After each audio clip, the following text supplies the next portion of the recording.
Hello, Pastor Michael Rote here. Want to do the next installment of my testimony. So far, I've shared my testimony of salvation. I've shared my testimony of surrendering to preach God calling me to preach. The last video that I shared was the testimony of how I met my wife and how the Lord put us together. And in that video, I kind of made mention and alluded to the Spanish church, which was the very first church that I pastored. And so I want to share that testimony with you today as how the Lord allowed us to do that. It was the first church that I pastored. What it was a ministry within our local church, Bright Light Baptist Church. And it started off as, well, I'll just tell you, it started as when me and my wife, before we were married, we were dating and was working the bus ministry together. And as I shared in my last video, my wife was born in Mexico and then moved here to the U.S. And so she's bilingual. And in Gastonia, North Carolina, there's a pretty good size Hispanic population, Spanish-speaking population there in Gastonia, which was exactly where we ran our bus route out. And so I covered every area that I could possibly cover, but I didn't speak Spanish. And so the Lord put us together, and I remember Acela mentioned to me, she said, "Can we go and knock on some of these neighborhoods?" She said, I can translate for you when you're witnessing to them and trying to invite them and allow them to ride the bus, or at least let their kids come and ride the bus. I thought it was a great idea. Here we are. We can reach reach more of our society because now the language barrier there it won't be there anymore. And so I was very excited about that.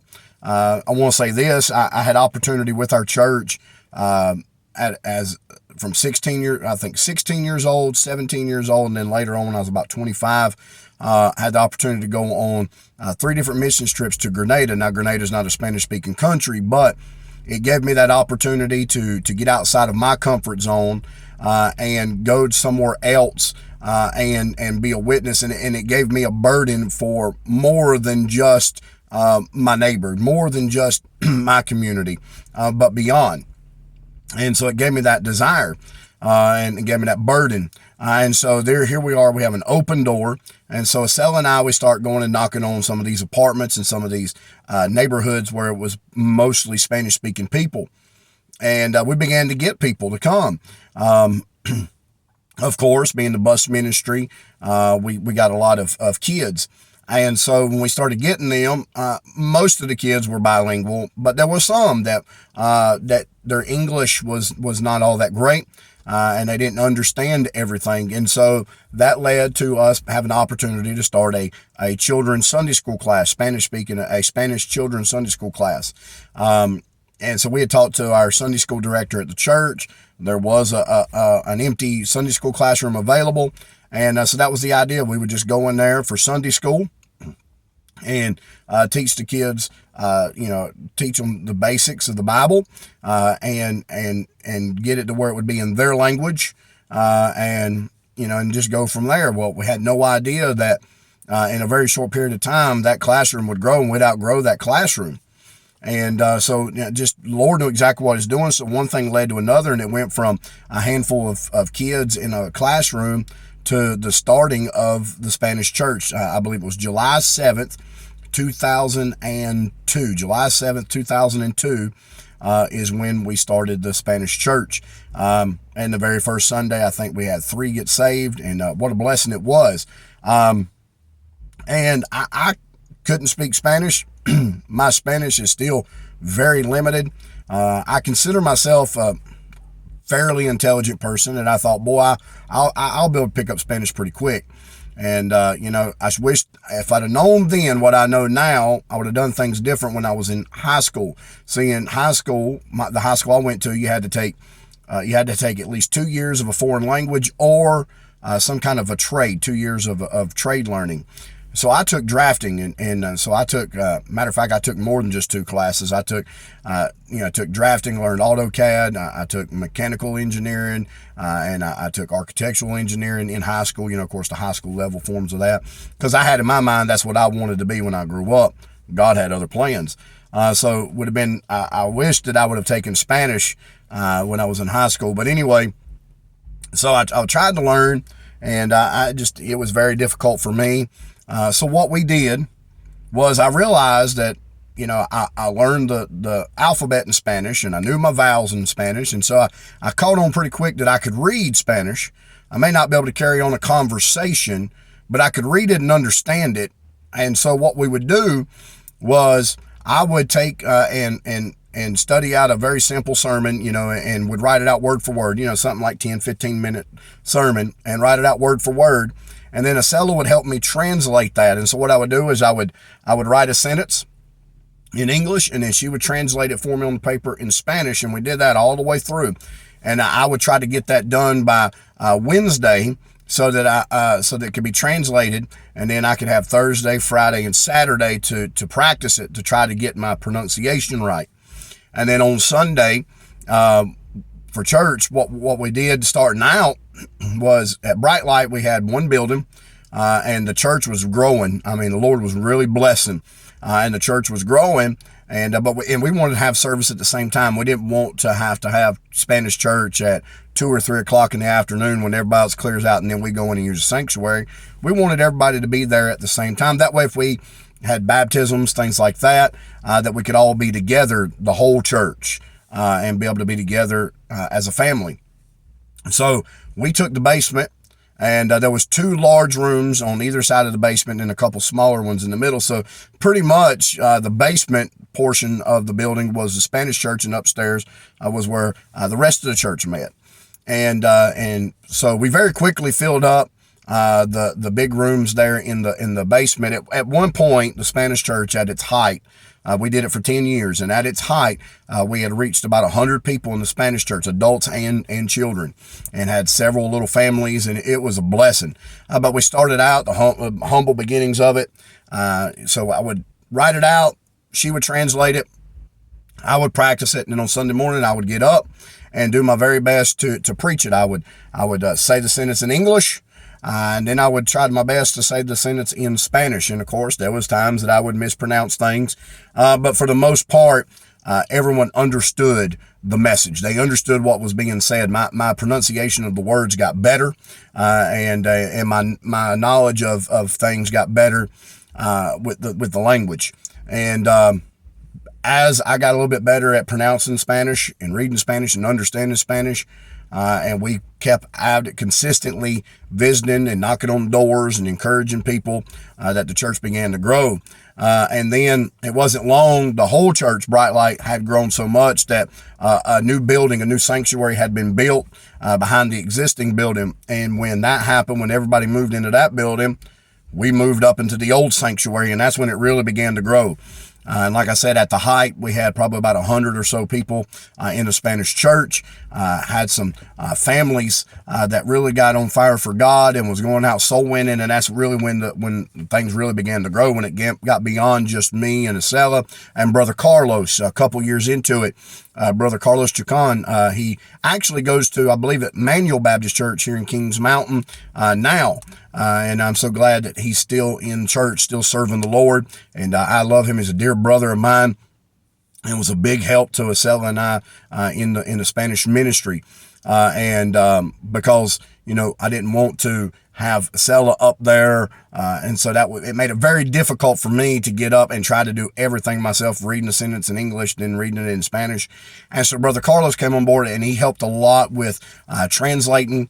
He helped when we started having to break up Sunday school classes and have children's classes and adult class. Brother Carlos would teach the adult class, and I would teach the youth. And then we had a young preacher in the Spanish church that was teaching the children. And so it was really growing, and God was really blessing. And when we got into the old sanctuary there, really began to grow, families getting on fire for the Lord. But it was a very difficult ministry at the same time, because unfortunately, when you're dealing with that type of ministry, here in our country, not everybody is a legal citizen. And I'll share this with you. When we got to our height there of 100 or so, it wasn't long after that it began to dwindle back down. And I'll tell you what happened. And it was a good learning experience for me. And I'm not just going to say that the Spanish church was just a learning experience. God puts us in places where we need to be at certain times for certain things to happen, but everything is a learning experience. We should learn from everything. And so what had happened was we had I think I would say 3 or 4 families besides mine in the church that was just really stirred up for the Lord. And we had one man in our church, Fernando, and he was really on fire for God. I mean, this man, everywhere he went, he was witnessing to people, telling them about the Lord, inviting them to church. And I mean, God was just really using him, and what a blessing it was. But what happened was, and I won't give you his last name or anything, not that most people that watch this probably wouldn't even know Fernando, but Fernando was not here in this country legally. And as many of the adults that was in our Spanish church. And I remember at one time I had a man question me on that. He said, well, how can you say that you're a church and you've got people that are here illegally? Listen, it's not like they were shacking up. It's not like that they were doing drugs or anything like that. Many of them came here. Do I agree with illegal immigration? And I didn't intend for this testimony to go this direction. Do I believe in illegal immigration? No, I don't. But you know what? They're here. And while they're here, we're going to evangelize them. We're going to give them the gospel. We're going to try to get them to the Lord and get them to have a relationship with the Lord. And Fernando got saved. Fernando got stirred up for the Lord, and God was using Fernando. And what happened was Fernando didn't have a proper driver's license, and he got pulled over. And when he got pulled over, he presented these driver's license. It wasn't a proper driver's license. We'll just put it that way. And he got arrested for that because that's illegal. And Fernando, unfortunately, ended up getting deported over that. And when he got deported over that, his family was here without him for several months. And finally, eventually his wife and his children left, and they moved back to where he was at, which southern part of Mexico. And but you know what? Some people would look at that and say, wow, what a tragedy that was. And this man was on fire for God, and this happened to him. But I don't really look at it as a tragedy. I look at it as the Lord moving him and putting Fernando and his family where they needed to be. When Fernando got deported, he went down there. You would think a lot of people that would blame God. Oh, God, why would you allow this to happen to me? Why would you allow this to happen to me? I wasn't there with Fernando, so I don't know if he had moments like that. Maybe he did, maybe he didn't. I don't know. But I know that after a matter of 5-6 months or so, maybe, that I was able to get in contact with Fernando. That contact was reestablished there. And what I found out was that Fernando found a Bible-believing Baptist church there where he was from. And he got rooted in. And you know what? Everything that Fernando learned while he was here at our church, Iglesia Bautista Luz Brillante, Bright Light Baptist Church, what he learned about soul winning, door-to-door soul winning, what he learned in the church, he took it back with him there. And what I found out was that in a short period of time, Fernando began to start the soul winning and visitation, and was the head of the soul winning visitation. He ran that part of the church, that ministry there, and was doing the same thing back home that he was doing here. You know what I believe? I believe this. I believe that the Lord allowed him to come here, and he got what he needed. He got saved. He got rooted in. He learned the Word of God. He learned what we were supposed to do as Christians. He was a soul winner, stirred up for God. And even in one of the lowest points of his life, maybe, it got him back to where God wanted him, and he got into a place where God could use him. And what a blessing that is. And I thank God for the Spanish church. When I started doing that, I had just graduated high school. I graduated in May of 2002, and in July of 2002 is when we started the Spanish church. And like I said, we did that for 10 years. And it was a blessing. We in Gaston County, my wife and I, for a long, long time, there was nowhere that we could go without running into somebody that we either come to our Spanish church or we had knocked on their doors. And here I am, a white man, and I was known amongst a lot of the Hispanic people in Gaston County as the preacher. They knew who I was. That's where we met Samuel, and Samuel ended up becoming, we ended up adopting Samuel, and Samuel becoming our son. And we've made a lot of contacts and a lot of friends over the years through that ministry. And so what a blessing it was. And it was, I got started at 18 years old, very young, but God put me there to learn and to grow and to have some leadership still over me, to give me some guidance. But for the most part, I was able to do the ministry there and do it as the Lord led and directed. And it was a blessing. And so for 10 years we did that. I don't know how many souls got saved, how many folks got baptized. But boy, it sure was a blessing. And it helped me. And I learned a lot as a young preacher. I learned a lot of things that to do in the ministry to help the church grow. And I also learned by making mistakes and learning things that, that I needed to do and things that I don't need to do again. And so it was kind of like the school of hard knocks. Some people go away to a Bible college and they'll try to learn the Bible and they'll learn some ministry work and things like that. And I recommend that if that's the route that the Lord would have you to go. But I believe this was the route that the Lord had me go. This route here to trying to get maybe, I guess the best way to put it is on the job experience. And I had, I had some leadership within the church that helped guide me and give me instruction and give me advice. But again, it was a ministry that they had never done before either. So it was kind of something very new to all of us. And I'm so excited then, and looking back on it, still gets me excited to see what God did for us back then. And so I thank God for the Spanish church. God used it, and God blessed in that. And like I said, we stuck with that for 10 years. Actually, a little over 10 years, a couple months beyond 10 years. And I'm proud of that, because you look at a lot of men who pastor churches nowadays. Many of them have pastored several churches and never pastored one church for that length of time. And so for it to be the Spanish ministry done in a language that I'm not familiar with, not very fluent in, but for the Lord to line up the people and the place and line everything up the way He did for us to do it that length of time, I'm very excited about that and very proud of that. I will say this, there were some young men that were called to preach during that time in the Spanish ministry, in the Spanish church there. Samuel being one of them, and Samuel still preaches today. He's the youth pastor at our church at New Buffalo Baptist Church. He's the youth pastor there. Another one was Anthony Cedillo. God had called him to preach, and he goes to Cornerstone Baptist Church. I believe that's Mooresboro. It's the other side of Shelby, and he's still very active in his church and still preaches. And it's just a blessing to know that the Lord used that little ministry then, and started out in a basement.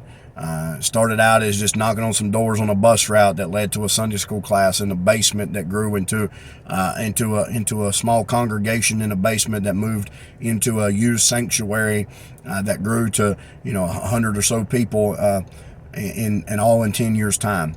And to use somebody like me, not very educated, doesn't know the language, but God brought a settler my way who does know the language to help get it started, and then bring Brother Carlos in, who was called to preach in Guatemala and was older than me and was experienced in this and helped me in the ministry. It's a blessing how God can put things together. And so I thank God for the day that I got saved. I thank God for calling me to preach. I thank God for allowing my path and mine and Acel's path to cross, and for us to meet and for us to fall in love and to work together in the ministry. And then I thank God for this first opportunity being able to preach, being able to pastor, to lead people, in the church, and it being the Spanish church. Again, I'll be forever grateful and thankful for the opportunity to pastor Iglesia Bautista Luz Brillante in Bessemer City, Bright Light Baptist Church. What a blessing it was. And I thank God for that experience and for those 10 years and for all the people we met and all the souls that got saved. I thank God for it. What a blessing. I wouldn't change a thing. Amen. So hopefully I'll share the next segment of my testimony with you real soon. God bless you, and we love you.